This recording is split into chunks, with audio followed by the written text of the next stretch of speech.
Habita al abrigo de Dios, morará bajo sombras de amor, sobre él no vendrá ningún mal, y en sus alas feliz vivirá.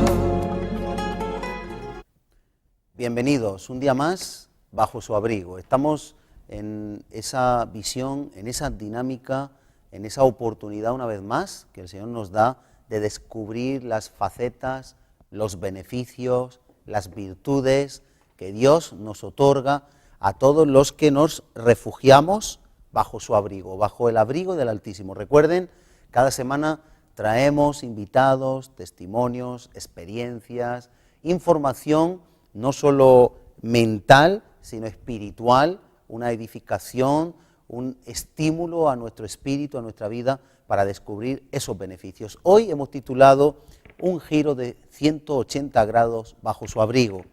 Vamos a ver el poder transformador de la palabra de Dios. Vamos a tener la ocasión de escuchar un testimonio fabuloso, maravilloso, magnífico, de alguien que su vida cambió 180 grados. Vamos a ver que cuando estamos sin Cristo, cuando vivimos nuestra vida de una forma totalmente arbitraria, de una manera sin sujetarnos a nada, como se dice, en libertinaje, anárquica, estamos totalmente destinados al fracaso, abocados al precipicio, y realmente Dios es la única luz que puede alumbrar en la oscuridad y en las tinieblas. Lo veremos después con ese testimonio, pero queremos centrar en la palabra de Dios, en Cristo a través del Evangelio y de los testimonios que nosotros podemos ser a los demás. Hoy traemos esa meditación a su vida, el testimonio que usted puede ser a los demás, el testimonio que podemos ser viviendo la palabra de Dios, testificándola, leyéndola, compartiéndola. Eso tiene un poder y un efecto, y hoy va a quedar totalmente acreditado. Quiero empezar hablando de Pablo. Usted sabe que Pablo era perseguidor de la iglesia y un día Dios se le reveló en la persona de Jesús y fue perseguido. Pablo era blasfemador y un día se hizo predicador. Pablo era de los que consentía la muerte de los cristianos y pasó por el poder de la palabra de Dios, por el poder del Evangelio, a ser perseguido e intentado matar en numerosas ocasiones. Aún en una ocasión se juramentaron numerosas personas en no comer y no beber hasta darle muerte. Fíjense ustedes el poder de una persona, entre comillas, asesina, que apresaba y que perseguía, a convertirse de un día para otro con el poder de Dios en alguien que era perseguido y le querían matar precisamente por la misma causa, el Evangelio. Quiero leer muy rápidamente en 1 Timoteo 1:12, como Pablo dice: doy gracias al que me fortaleció, a Cristo Jesús, nuestro Señor, porque me tuvo por fiel, poniéndome en el ministerio, habiendo yo sido antes blasfemo, insultante. Él blasfemaba contra Jesús, él testificaba en contra, dice, habiendo yo sido blasfemo, perseguidor e injuriador, mas fui recibido a misericordia porque lo hice en ignorancia y en incredulidad. También este programa va destinado a usted que quizá critica a los que somos creyentes, que no comprende o no ha comprendido hasta ahora, y quizá usted se ha levantado en juicio en contra, pero Dios puede, como a Saulo, convertirle, darle la revelación de qué es lo que estamos haciendo aquí. Dice en Hechos 26:9, yo ciertamente había creído mi deber hacer muchas cosas contra el nombre de Jesús de Nazaret, lo cual también hice en Jerusalén. Yo encerré en cárceles a muchos de los santos, habiendo recibido poderes de los principales sacerdotes, y cuando los mataron, dice Pablo, yo di mi voto. Y muchas veces castigándolos en todas las sinagogas, presta atención a lo que dice aquí Pablo, los forcé a blasfemar. ¿Sabes lo que quiere decir? Por medio de tortura, castigo, por medio de inadición, no darles de comer, por medio de intimidación, forzaba que los creyentes renunciaran a Jesús, blasfemaran su nombre, renunciaran a que Él era su Señor. Imagínense quién era Saulo antes de esa conversión. Y dice, y enfurecido sobremanera contra ellos los perseguí hasta en las ciudades extranjeras. Pero fíjense qué importante, como un día la muerte de Esteban, como un día un hombre lleno del Espíritu de Dios, con las palabras que él dijo, Padre, perdónalos, no saben lo que hacen. El testimonio de Esteban, ahí en Saulo dejaron sus ropas, él consintió su muerte, él dirigía aquella situación donde estaban dando muerte a uno de los discípulos de Jesús, ya resucitado este Jesús. Y allí Saulo recibió la carga del testimonio de Esteban, más lo que predicaban cuando los asesinaban. Y fíjese el poder del testimonio, que ahí Saulo, muy poquito después, recibió ese poder transformador. Y quiero acabar antes de hacer una pausa y ver un vídeo, leyendo en 2 Corintios 3:2, el poder del testimonio. Porque si usted es creyente, como lo que vamos a ver hoy aquí, somos un testimonio, somos una carta abierta, escrita, no con tinta o con impresora, sino con el dedo de Dios, con el amor de Dios, con el Espíritu Santo. Dice así en 2 Corintios 3:2, nuestras cartas sois vosotros, escritas en nuestros corazones, conocidas y leídas por todos los hombres, siendo manifiesto que sois carta de Cristo, expedida por nosotros, escrita no con tinta, sino con el Espíritu del Dios vivo, no en tablas de piedra, sino en tablas de carne del corazón. Nosotros somos o debemos de ser cartas que otros pueden leer. Somos espectáculo, dice en otro lugar Pablo, al mundo. Todos somos visibles a principados, potestades y a aquellos que crean o no crean. Por eso es importante que hoy meditemos en el poder de Dios y su palabra, el poder del Evangelio. Romanos 1 y 1 Corintios 1 dice que el Evangelio es poder al que cree, pero es locura al que se pierde. Pero vamos a ver el poder de Dios que transformó 180 grados la dirección de un hombre, Saulo, lo hizo en Pablo el perseguido, el que dio su vida por Jesús. Vamos a ver ahora un vídeo, no se lo pierdan, de una ciudad de corrupción, de mafia, de droga, de alcohol, de perversión, qué pasó con el poder del Evangelio, y después tendremos una entrevista, un coloquio aquí, maravilloso, con una persona que también su vida experimentó un giro de 180 grados. No se lo pierdan, no se retiren, seguimos enseguida con todos ustedes. Vamos a ver ese vídeo. Y en sus alas feliz vivirá.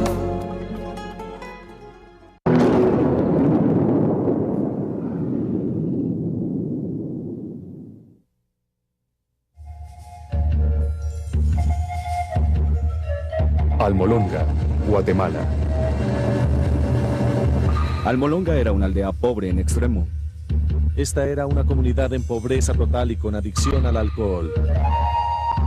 Violencia, ignorancia, brujería, ocultismo, idolatría. En unos cuantos kilómetros estaremos entrando en la ciudad de Almolonga. Los 20.000 habitantes de la ciudad han realizado una selección consciente de cortar la continuidad con su adoración ancestral a los espíritus. Como consecuencia, Almolonga es hoy en día una de las poblaciones más limpias y prósperas de este país, Guatemala. Es una ciudad de iglesias.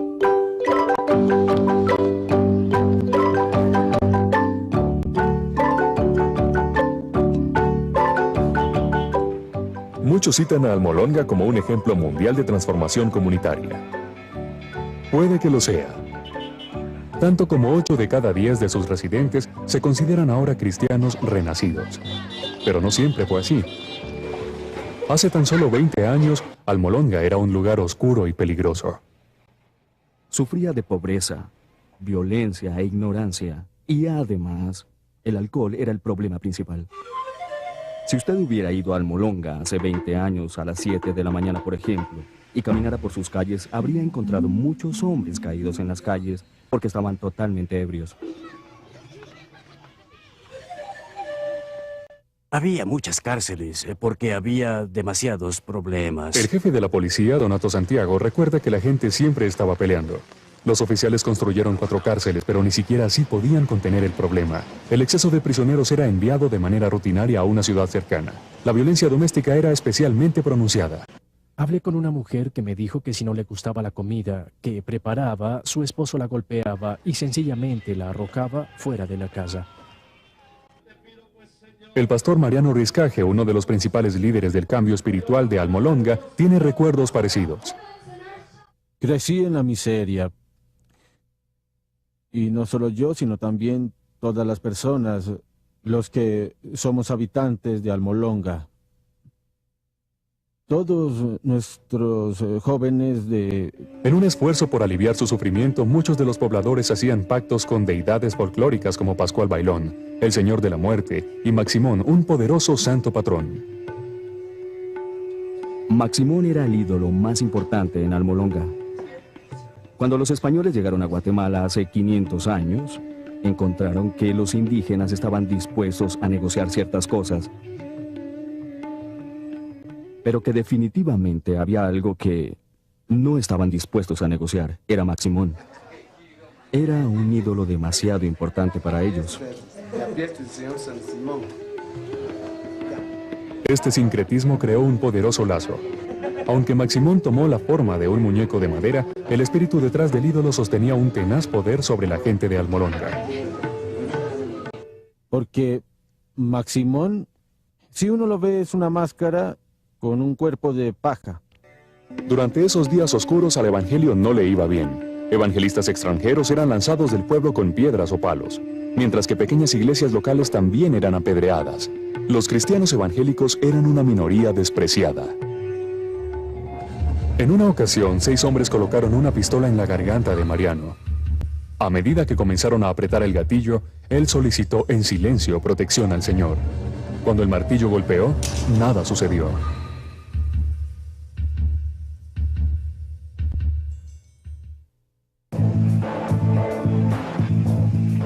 Salvado de la muerte, el pastor Riscaje convocó a su pequeño rebaño a la oración. Era hora de romper el dominio de la violencia, la superstición y la pobreza. A medida que los intercesores elevaban sus peticiones hacia el cielo, se colmaron de una fe sobrenatural.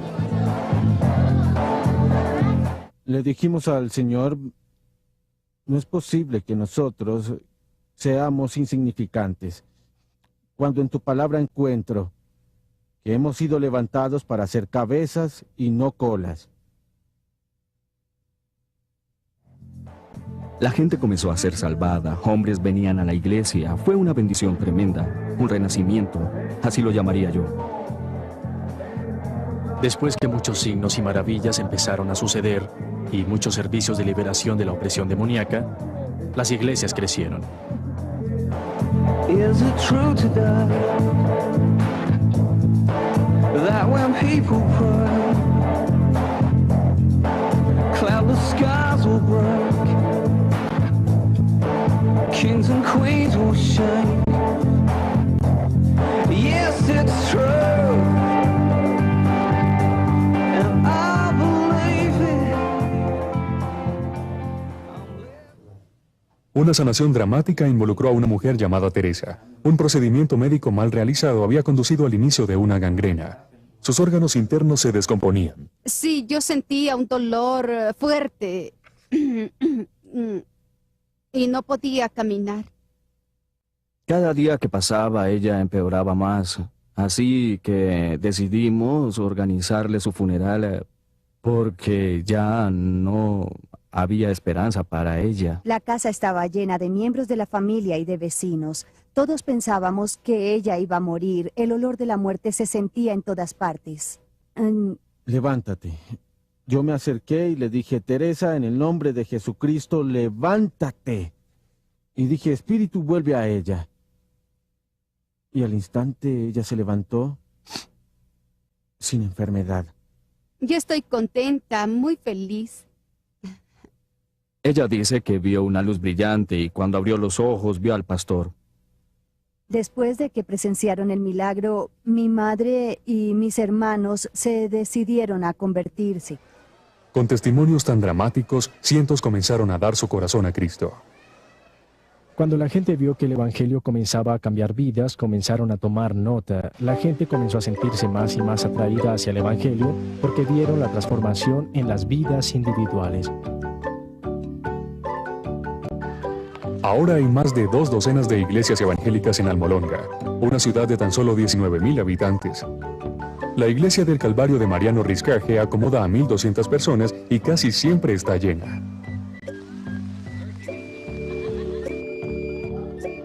Pero la presencia del Espíritu Santo no se mide tan solo por el crecimiento de la iglesia. Un paseo a través del activo distrito comercial de Almolonga revela el impacto de la transformación social.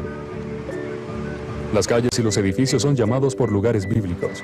Los extranjeros encuentran extraordinaria esta exhibición pública de fe. Mariano la ve como perfectamente natural. Entonces, ¿cómo vamos a demostrar que amamos a Dios si tenemos vergüenza?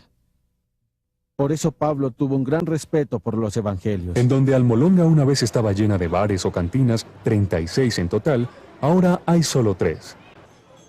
Y a medida que la bebida se ha detenido, también la violencia. Durante 20 años, el promedio de crímenes en la ciudad ha descendido regularmente. En 1994 cerró la última de las cárceles de Almolonga. El edificio remodelado ahora se llama Salón de Honor. Para el jefe de policía Santiago, estos son buenos tiempos. ¿Y ahora no tiene cárceles en la ciudad? No, ya no hay. No hay nada. Sí. ¿Por qué? ¿Porque no las necesitan ahora? No, porque no hay gente que cometa delito. Es una ciudad muy tranquila ahora, ¿no? Sí, no hay más heridos como antes.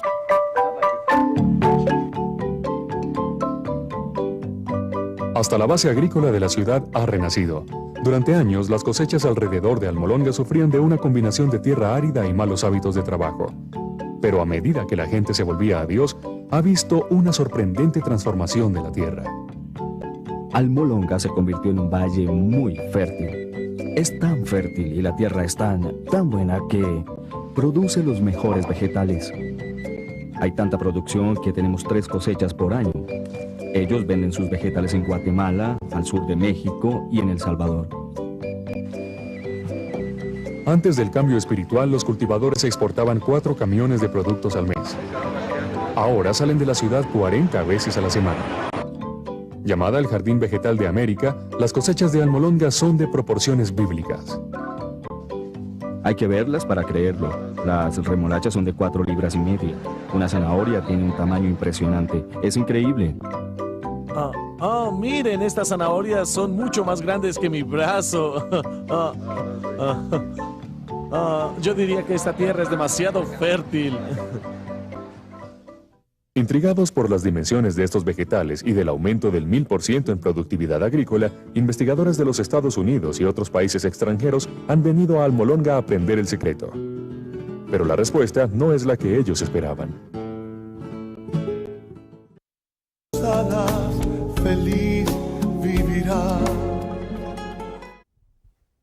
Pues ya lo han visto, igual que nosotros, un vídeo impactante, un vídeo donde me he permitido tomar notas, después podemos aquí comentar con los contertulios, pero fíjese que 8 de cada 10 son creyentes. Una ciudad que empezó con pobreza, miseria, 4 cárceles, con todo tipo de violencia, maltrato doméstico, con una tierra infértil, acabó en un lugar donde 36 bares se cerraron y solo quedan 3, donde hay numerosas iglesias, donde en una de esas iglesias hay 1.200 personas, el poder de Dios transformando vidas. De eso se trata, de un giro de 180 grados, una ciudad, Almolonga, de violencia, de corrupción, de ebriedad, una ciudad de embriaguez a una ciudad del espíritu, una ciudad donde, repito, 8 de cada 10, qué bendición,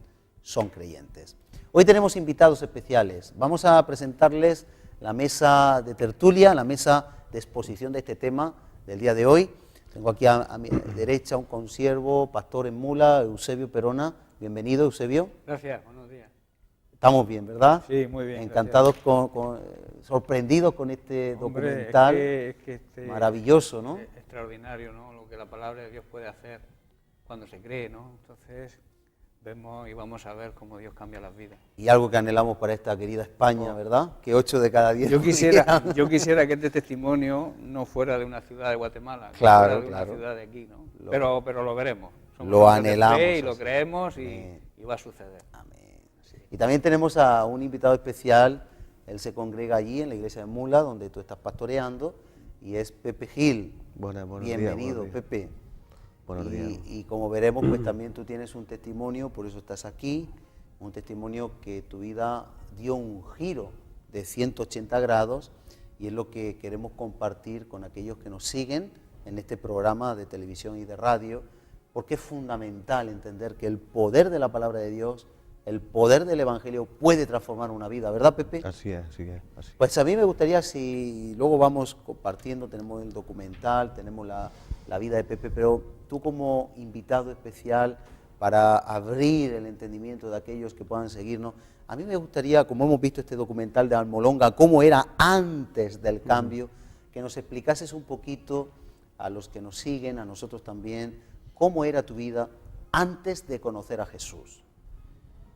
Pues mi vida antes de conocer a Jesús era pues sin sentido, como aquel que dice, porque en principio antes de yo caer en el mundo ese de las drogas como estuve... Caíste en el mundo de la droga. En el mundo ¿Y de la antes droga. de caer, dices? Antes de caer, pues como cualquier joven vivía, con sus fiestas, con su día a día de su trabajo, luego salía a las discotecas, que si las Cuba Libres, que si para allá, para acá, sin sentido. Ahora es cuando yo veo la vida un poco ahí como debe de ser, y tranquila, y con esperanza, de otra manera. ¿Tú crees que ese sinsentido pudo empujarte al mundo de la droga, Pepe? Yo creo que sí, yo creo que ahí había en el corazón algo que no tenía sentido ninguno. Vivía como normalmente la gente vive, porque nosotros lo que vemos en los jóvenes es lo que hacemos, ¿no? Cuando uno empieza con las bebidas, empieza con los Cuba Libres, empieza con las novias, para allí y para acá. Entonces yo creo que hay algo, un vacío que no... Entonces, pues, en este caso, yo creo que la droga empieza porque hay algo ahí que no sé, un vacío que te crees que eso te lo va a llenar. Empiezas yo empecé con el hachís, con drogas de estas, blandicas, que dices tú, pues, yo como todos decimos, yo controlo esto yo empiezo y cuando quiera pues lo termino. Y en un principio es así, porque yo me acuerdo que cuando yo empecé, pues yo llevaba mi trabajo, los fines de semana me drogaba con los amigos, que si los porros, los botellones, pero llega un momento en que eso no ya notas como necesitas algo más. Necesitas, y hasta que llega un momento que te ofrecen, y yo empecé primero con los porros, pero después empecé con la cocaína, el nifá, que nifaba los fines de semana cuando tenía, porque la cocaína, el que lo sepa, es cara, y las dosis de cocaína en los tiempos que yo consumía, mínimo necesitaba de 30 a 50 euros para empezar a estar bien. Pero llega un momento que eso, el cuerpo ya se habitúa y necesita más dosis. Y pues yo... más dinero. Más dinero, más dosis, pues... Y te haces un esclavo de la droga, ¿verdad? Claro. Tienes que trabajar para la droga vivir para la droga.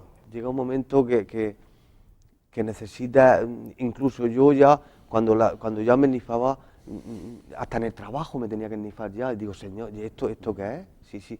Antes eran los fines de semana, ya si tenía algún día extra, pues te metías. Pero ya incluso en el trabajo, yo me acuerdo que con mi padre vivía, yo trabajaba con él mucho, porque yo junto con él, y ya me acuerdo que cuando ya empecé yo a estar, ya era adicto, le engañaba, voy a tal sitio, y iba a pillar la droga para estar en mi salsa.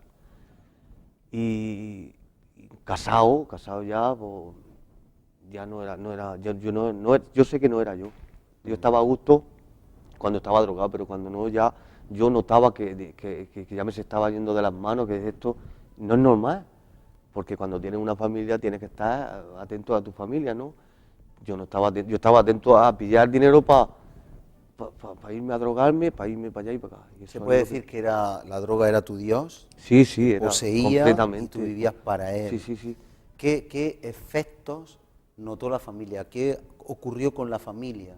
La familia... A través de tu drogodependencia se hirió, se lastimó, se perjudicó. Sí, sí, empezamos a tener problemas, en principio, porque el dinero, la familia necesita un dinero para comer, para vivir, pero yo cuando ya estaba yo metido, bien metido, pues yo el dinero me hacía falta a mí, y a mí la familia, pues, vete a tu madre que te dé de comer, o mi misma mamá la mandaba a mi madre, a los zagales, pues una cosa ya, y eso ya, cuando yo me di cuenta, no había familia, porque mi mujer ya no creía, ya no trabaja, ya, es que no puedes ni trabajar, claro. Ya cuando tú te acuestas un domingo todo de esa manera, es que no puedes levantarte, claro. Y ya empezó la cosa a ir mal, y mal, y mal, hasta incluso, bueno, separaciones tuvimos unas cuantas, de empezar a ver si yo podía cambiar, pero volvía otra vez, estaba en varios centros, estuve en Cejín, en Betania. En una primera fase entras en centros no cristianos. No cristianos, era Betania. Estuve también en Proyecto Hombre, estuve en 2 o 3 centros así. Y nada, yo en el centro bien, te mediqué, porque los centros te medican, en esos centros te medicaban, te daban tu... Te medican para que no anheles drogarte, sí, exactamente, ¿no? Para claro. cortar un poco esa Teníamos ansiedad. nuestra psicóloga, en Betania tenemos psicóloga, todas las semanas teníamos unas sesiones, y teníamos natación, teníamos mecanografía, sí, estábamos ocupados. Y eso, pues mientras que estás ahí estás bien, pero ya cuando salías, al poco tiempo, la cabra iba al mismo sitio, y una vez y otra, hasta que ya mi esposa me dijo, no, esto, perdimos la casa, tuvimos que venderla porque no pagaba las letras. Claro. Y ahora yo lo consumía todo, yo ya era un caos, yo ya no sabía, era una vida que eso, yo no veía salida por ningún lado, yo no veía ninguna salida, ninguna. Hasta que ya pues, no me hablaron de remar, sino cuando me di cuenta me vi en remar, por mediación de mi madre que me dijo, he visto un sitio que me han dicho, no me dijo que era cristiano tampoco, me dijo, hay un sitio que por mediación de, me acuerdo que era José María, uno que había, un amigo de mi padre en la oficina de desempleo, que me dijo, vamos a llevarlo allí que he oído buenos resultados. Y entonces pues mi madre y mi hermano decidieron de llevarme. Luego tenemos ruina económica, ruina en la familia, Total. ruina como persona. Total. Se pierde la capacidad de trabajar profesionalmente porque ya uno está deseando es que no te cogen, no te cogen en ningún sitio.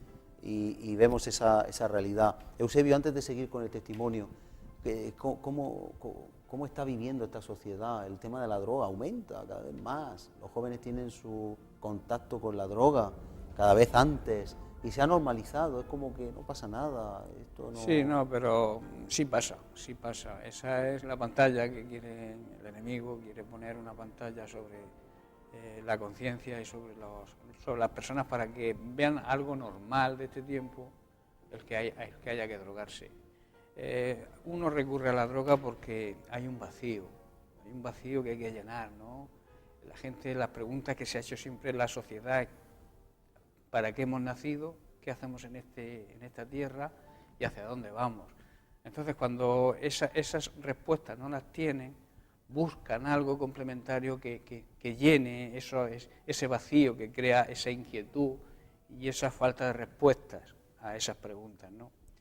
Nosotros los creyentes tenemos respuestas a esas preguntas, claro, y la respuesta no es otra que Jesucristo, ¿no? Jesucristo vino a deshacer las obras del diablo, ¿no? La droga es una obra satánica, es algo que ata a las personas, y Dios vino a desatar, ¿no? Jesucristo vino a desatar esas obras. La gente dice que controla, pero al final quien controla es la droga, claro. Y quien controla es el padre de la mentira, que es Satanás, ¿no? Y lo que necesita esta sociedad y esta humanidad es llenar ese vacío que crean las preguntas que para ellos no tienen respuesta. Para nosotros sí las tienen. Claro, claro. Sí. Jesucristo es la respuesta, ¿no? Claro que sí. Así que vemos una etapa antes de conocer al Señor. Hasta ese momento tú, pues me imagino que como todo el mundo, un poquito de la tradición religiosa de España, pero ningún contacto con el Señor, ningún tipo de experiencia personal. Así que te ves en Remar. Remar es una entidad, lo decimos por si no lo saben los que nos siguen, que es cristiana, dedicada a la rehabilitación de personas que están, pues, de alguna forma dependientes de droga, de alcohol, incluso de medicación, o sea, para libertar un poco a través del Evangelio de cualquier tipo de adicción, de rehabilitación de la persona. ¿Qué pasa ahí en Remar? Yo en Remar cuando llegué venía con una bolsa de medicación. Por cierto, al responsable cuando entras tienes que vaciarte de todo lo que lleves, dinero, todo. Y cuando me vio con la bolsa, dice, ¿esto qué es? Digo, pues la medicación que yo tomo. La cogió, me mira, dice, y la tiró al culo, a la basura. Digo, y eso, a ver cómo voy a dormir yo y cómo voy a decir, tú tranquilo, dice, tú, vamos a empezar orando por ti, vamos a empezar yo pues, orando por mí, pues, eso va a quitar a mí el sueño. Y empecé a ver algo ahí distinto, digo, pues bueno, pues vamos a ver. Las tiró, dice, va a tirarte 2 o 3 días, porque no tenía bolsa en la hoja, de no dormir, no tenía la bolsa. Dice, tú verás como a los 2 o 3 días, y yo te empiezo a ver las bolsicas, verás cómo vas a empezar a descansar. Porque el efecto de la droga, se dice, el mono ese te hace que no duermes, que no vives, nada más que quieres estar, pues eso, andando para allá, para acá. Pero en fin, me vi allí, me acuerdo yo en aquellos tiempos que me decía, tú cuando estés nervioso y no vas a dormir, me enseñó un sitio donde partían la leña a brazos, con la sierra. Dice, tú cuando te veas mal y así con esos sudores, tú te bajas para abajo sin decir nada. Y así lo hacía. Y empecemos, pues eso, a bajar los devocionales, a orar, y empecé, yo eso lo veía, claro, lo veía. Raro. Yo cuando me metieron al primer culto allí en Valencia, y tuve la primera ocasión de hablar con mi madre, digo, ¿dónde me has traído tú a mí aquí? Yo no sé, esto están locos. Esto están, yo no sé, esto levantando las manos, esto yo lo veía pues raro, normal. Yo ahora lo entiendo que lo veía así. Pero bueno, yo empecé a oír testimonios de personas. Los testimonios te impactaron, ¿no? Mucho. Yo de ver personas que estaban metidos porque se notaba en la cara y cuando uno está en la droga se nota. Pues. Y empecé yo a ver todas esas cosas y empecé a oír testimonios que uno llevaba 8 años sin esto y otro tanto tiempo, mi familia restaurada y yo todo eso pues lo quería para mí, normal, ¿no? Porque yo tenía los 3 hijos, hombre, no pensaba en mis hijos, pero cuando uno va a natural estás viendo que lo que se queda ahí y me acuerdo que empecé, Las consecuencias. Claro, las consecuencias. Me decía un responsable, dice, mira, tú ahora no, porque yo tenía una foto en mi mesilla, tú a tu hijo ahora no, tú mira por ti, porque cuando tú estés bien, tus hijos van a estar bien. Si tú miras por tu hijo y tú estás mal, no estamos haciendo nada. Y yo empecé a poner en práctica todo lo que me estaba diciendo aquellas personas que había puesto el Señor a mi lado, porque los pone él. Como legado de la anterior vida, en Mula, es tu ciudad natal, ¿no? Sí. En Mula te conocía la policía local, ¿no? Sí, allí. Y había yo un creo testimonio que sí. un poco de duda contigo. Claro. Después veremos cuando volviste, pero lo que quedó en Mula es que tú eras una persona drogadicta, delincuente, claro. Que aunque no hacías atracos a mano armada, No. robabas los huertos. Sí, yo me buscaba de alguna manera la vida, claro. Y te veían como una persona que habías intentado salir de la droga en reiteradas ocasiones, pero no lo habías conseguido. No apostaban por ti ni un céntimo. No, ninguno, mi hermano, nadie. Mi hermano me veía, es más, no tenía relación porque todos eran, te han visto en tal sitio, una vergüenza. A mí me decían mucho, qué vergüenza del hermano. Claro. A nivel familiar, era como la ovejita negra, como la vergüenza. Totalmente. Estás en Remar y empiezas a tener, poco a poco, me imagino que el Señor empieza a revelarse a tu vida, ¿no? Claro, tratar tu vida. Por esos testimonios que recibes, por esos testimonios que escuchas, y empiezas a decir, yo quiero eso, empiezas a ver Claro. pecador, empiezas a ver que lo que tú hacías no estaba bien, que no era la solución. Sí, claro, yo veía que el mundo que yo estaba viviendo eso era una vida, si eso era, yo me acuerdo que eso era, te sentías mal, no tenías ganas de vivir, porque cuando uno está así y ve su familia que quiere a su manera, porque no eres tú, es lo que llevas dentro, y entonces de alguna manera quieres buscar la salida. Y yo empecé eso, a ver los testimonios, eso a mí empezó cuando ya estás 15 o 20 días allí, que tu sangre ya empieza a limpiarte, ya empiezas a pensar de otra manera, ya tú mismo te notas que sentimientos de culpa, todo eso te viene a... Entonces cuando ya decides, si este camino es, pues vamos a buscar este camino, y empezar a obedecer, a los que te ponen a ti para dirigirte y hacer las cosas porque remar es un sitio que no te obliga, si no haces las cosas que ellos te guían, ellos te dicen, tienes que salir, no te echan, pero allí tienes que estar sobre su... Sí, sujeto. Ellos, sometido al consejo. Exactamente, te prohíben fumar, te prohíben beber, te prohíben... Son las reglas. Son sus reglas, claro, para que una persona sea libre. Claro, claro. Y entonces, pues, ahí empecemos a tirar para adelante, como es que dice, y a estar en sus caminos, y a leer la Biblia, y a los devocionales, y eso empezó a transformar ahí tu empieza, vida. Claro. Te diste cuenta de quién eras tú y quién podías llegar a ser. Claro, claro. A través del testimonio de la palabra y los testimonios de otras personas que Dios les había sacado de ahí. ¿Cuánto tiempo estuviste en Remar? En Remar estuve un año, no llegó a un año. Estuve sobre 9 meses, luego me llevaron a Barcelona a una restauración de una fachada allí, porque el pastor me lo dijo, dice, Pepe, tú ya cuando llamaron a mi familia y vieron que mis caminos eran allí correctos, bueno, eran con algún fallico siempre, porque algún cigarico siempre se escapaba por allí, pero ya estaba la pila para empezar. La disciplina de cuando te pillaban un cigarico era la pila a fregar. Te decía una semana fregando los platos de los 15 o 20 que habíamos, y eso empezaba pues a decir, eso era, la disciplina es lo que muchas veces aprendes de ahí. Claro. Y empezar a llevar los caminos que el Señor quiere que lleves. Muy bien. La obediencia, sobre todo la obediencia. En Remar hay de todo, porque hay gente que no quiere salir del problema y hay gente que quiere salir. Eso tú lo detectas, enseguida empiezas a llevar tú el camino que tú...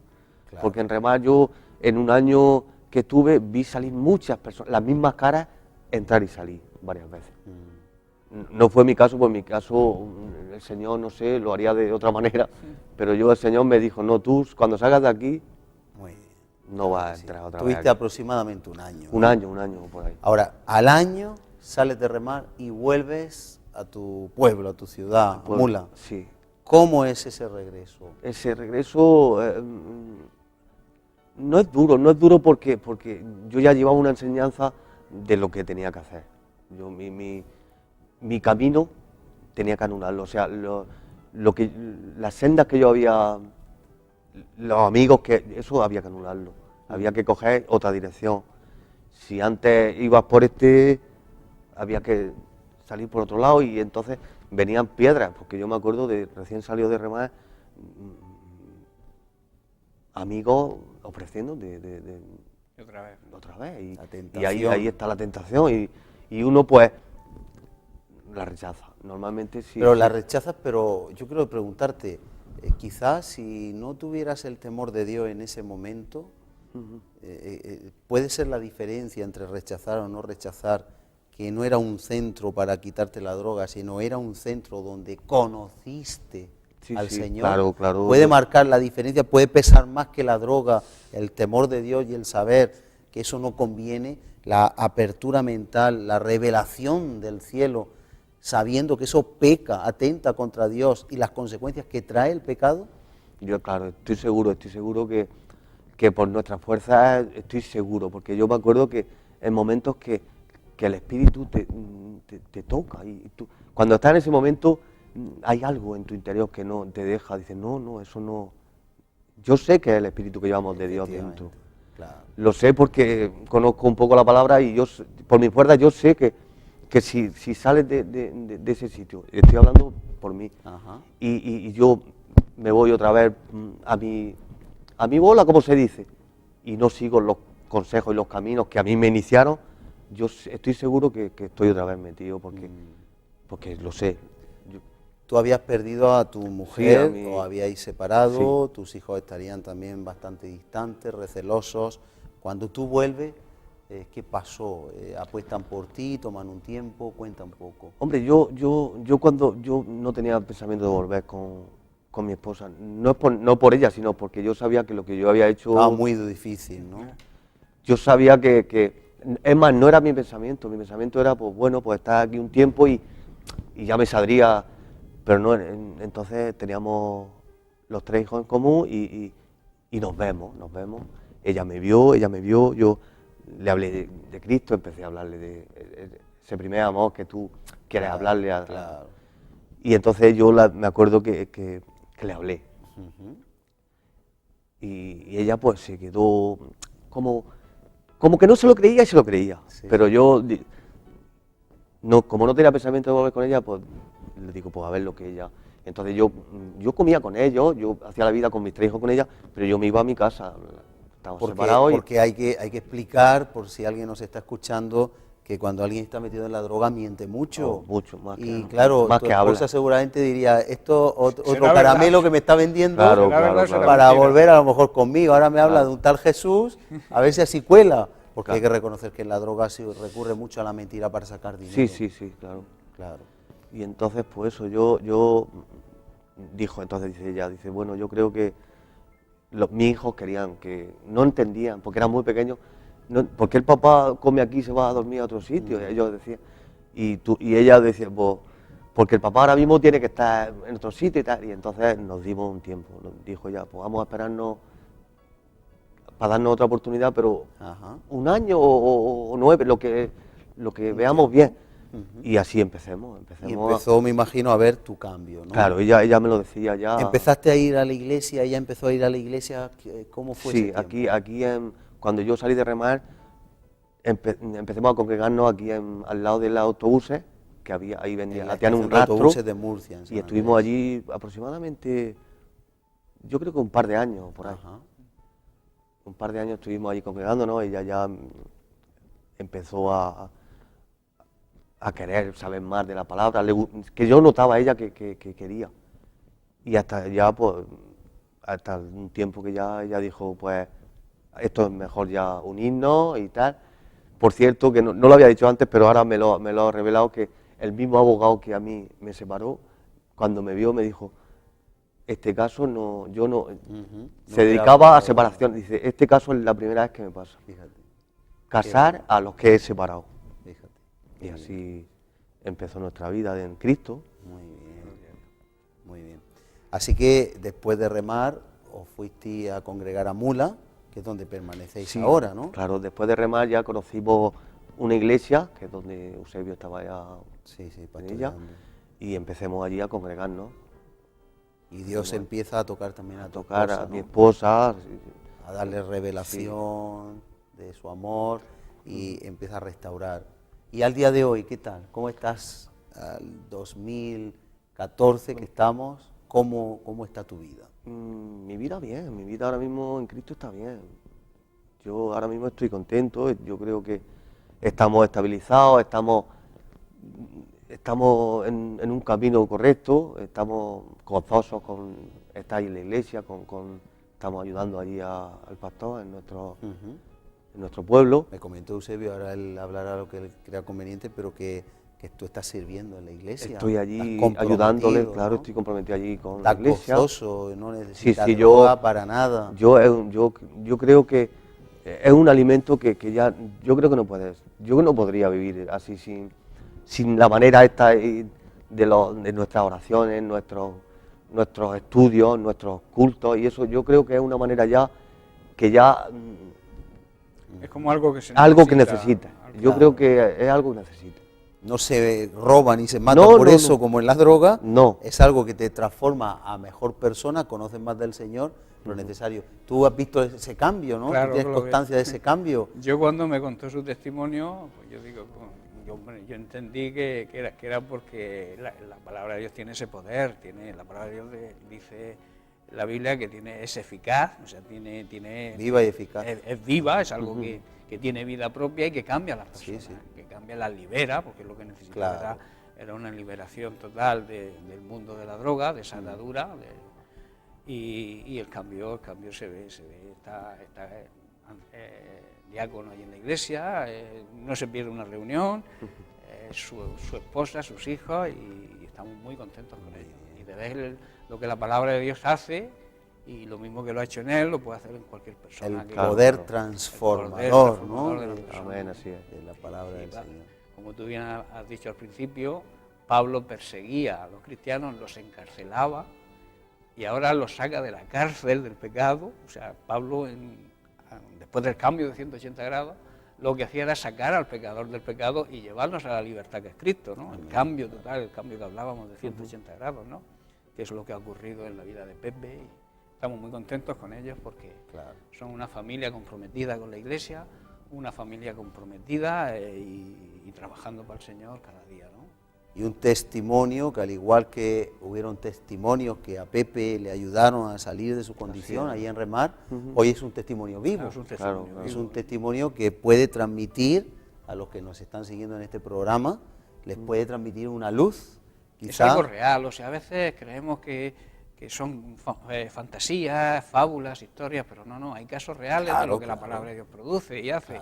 Entonces lo que queremos transmitir a la audiencia es eso, que la palabra de Dios puede cambiar la vida de las personas. Y un caso vivo y palpable en la vida de Pepe, ¿no? ¿Qué podemos decir, Pepe?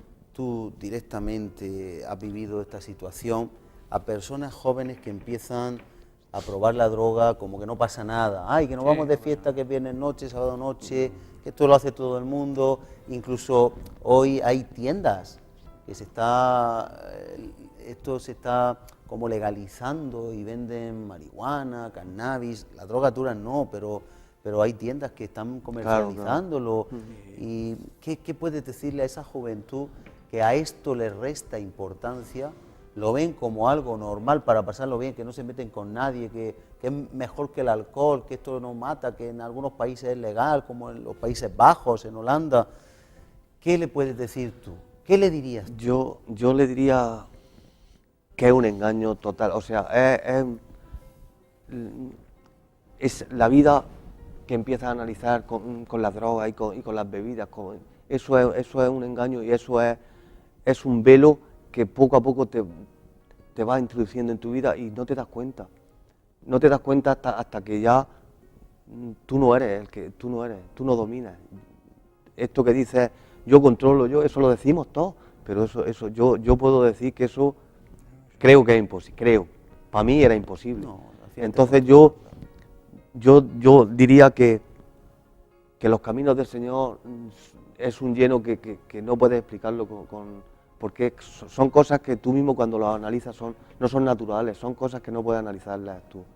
Porque yo sé y conozco muchos amigos que han caído y que han muerto, desgraciadamente, pero los caminos del Señor son únicos. Yo creo que es la única esperanza, es la única. ¿verdad? Con garantía, si alguien se agarra al brazo del Señor, sale de esa situación. Yo a muchos le he dicho, porque yo he tenido encuentros con amigos que han tenido y se han dirigido a mí y yo le he dicho, ese problema solo Cristo puede solucionarlo, porque yo, mira que para allá, para acá, psiquiatra, y solamente cuando llegué a sus pies y me cogió, es cuando yo pude ver el poder suyo, porque yo ahora mismo estoy libre. Tú podrías afirmar que la única salida a la droga está en Jesucristo, ¿verdad? Yo sí, en mi vida, en mi caso ha sido así. Yo tuve muchos caminos, pero solamente cuando llegó Cristo ahí en Remar fue cuando yo vi que salí. De hecho, yo ya no he vuelto fumaba y hace ya Me acuerdo en el yo de bautismo, eso me acuerdo en el yo, bautismo que ya tú lo sabes, en el bautismo tenía una atadura ahí del tabaco que es muy fuerte también, pero cuando ya decidimos mi mujer y yo de bautizarnos, ahí fue ya cuando es un paso de obediencia y ahí es cuando me acuerdo que estando bautizada ya al primer día tenía incluso llegué a fumar, pero había algo en tu interior que como miedo, no miedo de que te hicieran nada, sino como que no estabas haciéndolo bien. Que no estaba haciendo Claro. Y a partir de ahí, yo te puedo decir que yo me fumaba 2 paquetes y medio de Marlboro, diario, eso eran diarios. Y yo creo que eso fue una cosa que yo no tengo explicación para eso. Es lo que Sí, hablábamos. sí hay explicación. Pero a ver si me entiendes, que no Sí, tengo sí. explicación Racional. Sí. Ni yo no pasé mono, no pasé nada más que no fumaba. Es lo que hablábamos a la hora de una tentación o a la hora de comprometerte a alguien con algo ilegal. Es el temor de Dios, es el saber que Él va a ser desagradado, insultamos su nombre, manchamos la santidad de Dios y además van a venir unas consecuencias que es la muerte como consecuencia del pecado. Estamos acabando, pero yo quiero que nos cuentes una anécdota de qué pasaba con la policía local en Mula, porque Pues, ellos conocían al Pepe sí. antiguo, Miraba que te era un estarán Pepe viendo, conflictivo, ¿no? Bueno, pues si me estás viendo, yo ya a muchos le he pedido perdón de muchas muy cosas, bien, porque muy bien, muy bien. al principio de llegar yo a Mula no se atrevía mucho, de haberme tanto tiempo ahí de esa manera, de esa... Un hombre conflictivo, Sí, ¿no? no de peleas ni nada, pero problemático. Conflictos problemático. familiares, conflictos... Yo no me pelea nunca con nadie, Ya. pero problemas así que no le gustaba afrontar conmigo la situación, más bien como mis hermanos cuando me veían. Sí, era pasaba, quizá, pues, yo- quizá violento. Sí, violento o sea, sí, no, pero no pendenciero ni justiciero, pero sí era violento en la forma de hablar. de esa manera de actuar, pero no de pegar, ni de eso no. ¿Y entonces qué pasó? Que hay una anécdota ahí con la policía local, de Mula, que se cambiaban de acera. Sí, que no se atrevían. No por el peligro que llevara, sino porque no querían tener. Como yo lo tenía todo perdido, pues a mí me daba igual que tener palabras o tener así. Se cambiaban de acera. Se cambiaban de acera, sí. Pero después tú, Sí, yo llego a pedir perdón a muchos, llegar muchas veces y ponerme a hablar y decirle perdóname por aquellos tiempos porque yo me acuerdo que faltaba de respeto, sí faltaba. Y algunos yo les pedí perdón, les decía perdóname por esto y nada, esto ya pasó, ya te estamos viendo. La verdad es que es un se testimonio nota. vivo. Pero, Incluso mi hermano, es que no tenía conversaciones con ellos, porque no querían saber nada de mí, normal. Y gracias al Señor llegó y todo eso lo cambió para devolverme pues, toda mi familia, toda completa la tengo ahora mismo. Claro, gloria al Señor, claro que sí. Bien, pues estamos acabando. Un mensaje corto que podamos decirle a los que nos están siguiendo, si están en tinieblas, necesitan luz, ven que su vida va al fracaso. Me imagino que tú también muchas veces viste tu vida que iba al fracaso, que no había salida, nada más que más droga y esto es donde me llevará, pero al final vino la luz. Si quieres empezamos por ti, después de Eusebio y ya despido yo. ¿Qué podemos decirle a esas personas que están ahí? Y si quieres puedes dirigirte a ellos, que ven que su vida no tiene sentido, no tiene solución, que esto va de mal en peor. ¿Qué hacen? Ya han probado soluciones, a lo mejor han ido a centros como tú, que no son cristianos. ¿Qué decirle a esas personas? Yo le diría que solo Cristo llena tu vida. Yo le diría que cogieran los caminos del Señor, que son caminos, el camino del Señor no es fácil, no es un camino que llega y ya te lo va a solucionar todo. Pero yo sí te puedo garantizar que para mí estar en el Señor, yo sé que Él lleva mis cargas y Él lleva mis peleas. Claro. Simplemente es confiar en Él y decirle, aquí estoy. Mi vida ha sido esta, ahora yo quiero que tú la dirijas. Y simplemente eso, que le des la vida al Señor, que el Señor la va a solucionar, cualquier problema que tenga. Claro que sí. Eusebio, ¿qué mensaje podemos lanzar? Pues el mensaje es muy sencillo, ¿no? Que en Cristo está la solución no solamente para la droga, sino para cualquier atadura que una persona pueda tener. Hay que tener en cuenta que la mayor atadura que hay es el pecado, ¿no? Cristo nos libra de esa atadura. Donde está Jesucristo hay libertad, o sea, nos liberta de ataduras, nos sana también. Y yo terminaría con unas palabras. Hemos puesto como ejemplo de un cambio de 180 grados al apóstol Pablo, ¿no? Saulo, de ser Pablo, ¿no? Y Pablo, cuando tuvo ese encuentro con Jesús, porque hay que tener un encuentro con Jesús, ¿no? Claro. Jesús hay que dejarlo que llegue a tu vida, ¿no? Y cuando tú tienes ese encuentro con el dador de la vida, con el que te va a liberar, con el que te va a sanar, el que te va a hacer cambiar de vida, tienes que hacer lo que Pablo hizo. Pablo le hizo 2 preguntas cuando fue derribado, ¿no? Cuando perseguía a los cristianos camino de Damasco, ¿no? Iba con cartas para meter en la cárcel a cristianos, ¿no? Y Jesús se le mostró, tuvo el encuentro con él. Y Jesús le dijo: Pablo, Pablo, ¿por qué me persigues? Y Pablo hizo 2 preguntas, que es la que todo aquel que tenga un encuentro personal con Cristo pienso que debe hacer, ¿no? Primero, preguntar quién es. Y cuando Cristo es revelado a tu vida, en el capítulo 9 del libro de los Hechos, en el verso 5, dice: ¿quién eres? Y Jesús le respondió: yo soy Jesús, al que tú persigues, ¿no? Y cuando esa revelación llegó a Pablo, no hizo más preguntas, no quiso indagar más, sino que se puso a disposición de Jesús y le dijo: ¿qué quieres que haga? Cuando uno llega a esas circunstancias, a ese encuentro personal con Cristo, tiene que tomar esa determinación que Pablo tomó. ¿Qué quieres que haga? Y entonces Jesús dice: levántate, estás en el suelo, levántate, yo te levanto, levántate y ve. Seguimos sus consejos, ve a tal sitio, ve a tal iglesia, congrégate en tal sitio y allí te dirán qué es lo que tienes que hacer. Ese es el mensaje que yo transmitiría a las personas que estén atadas de alguna manera a la droga, al pecado, al alcoholismo. Amén. Muy bien. Yo quiero también de alguna manera recordar al endemoniado gadareno. Era un hombre que se golpeaba a sí mismo y golpeaba a los demás. Era un hombre que estaba totalmente endemoniado, vivía desnudo, alocado, totalmente enajenado, vivía en los sepulcros y nadie le podía sujetar. Dice el Evangelio que le ataban con cadenas y grillos y los rompía.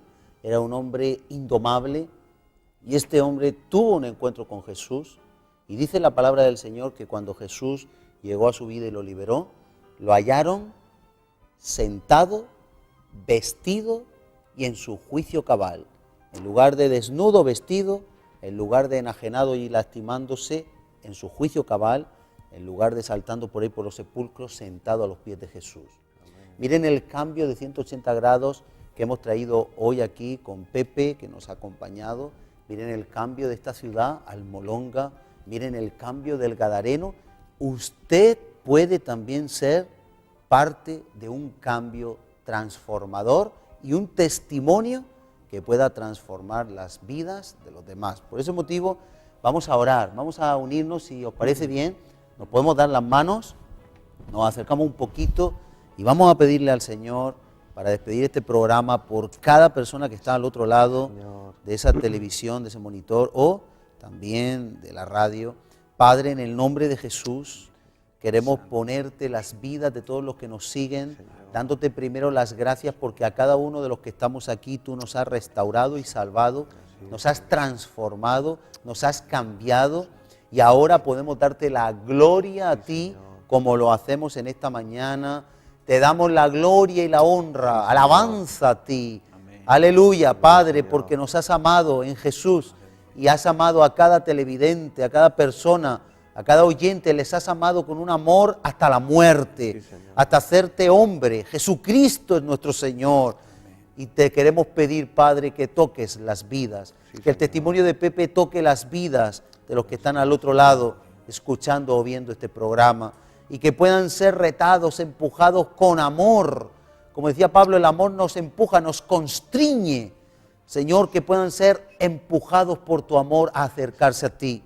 Atráelos con cuerdas de amor y libértales de la droga, del alcohol, del pecado, de cualquier atadura como el Gadareno en la que puedan vivir. Te damos la gloria y la honra a ti, y que el poder transformador de un giro de 180 grados venga para todas las personas que lo necesitan, e incluso el testimonio de los que están siguiendo este programa se ha utilizado, cada uno de los que nos siguen hoy, si ya son creyentes, para que tú transformes a otros. Nos ponemos de acuerdo y te lo pedimos en el nombre de Jesús. Amén y amén. Amén. Gracias, Amén. Pepe, por tu testimonio. Ha sido una bendición tenerte aquí. Gracias, Eusebio, De nada, aunque ya eres colaborador habitual de esta casa. Amén. Y les despedimos en el nombre de Jesús. Ha sido una bendición. Quédense con el poder transformador, giro de 180 grados que el poder de Cristo a través del Evangelio tiene para su vida. Le retamos a que usted sea un cambio y un testimonio para la gloria de Dios. Nos despedimos hasta la siguiente semana. Dios le bendiga en el nombre de Jesús. Al abrigo de Dios morará bajo sombras de amor. Sobre él no vendrá ningún mal, y en sus alas feliz vivirá.